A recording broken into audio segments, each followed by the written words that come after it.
सब साथे बुझ फीलिंग के, कि नाच सब साथे बुझ फीलिंग के, कि आज हवे बर्थडे भैया किंग पवन सिंह के, कि आज हवे बर्थडे भैया किंग पवन सिंह के।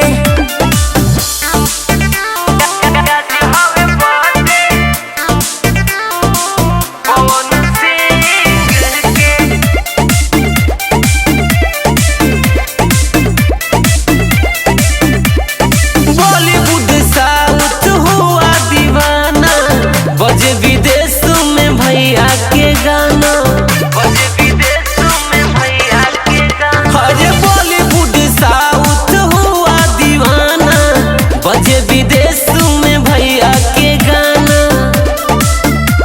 भैया के सब फैन बसेंगे के, भैया के सब फैन बसेंगे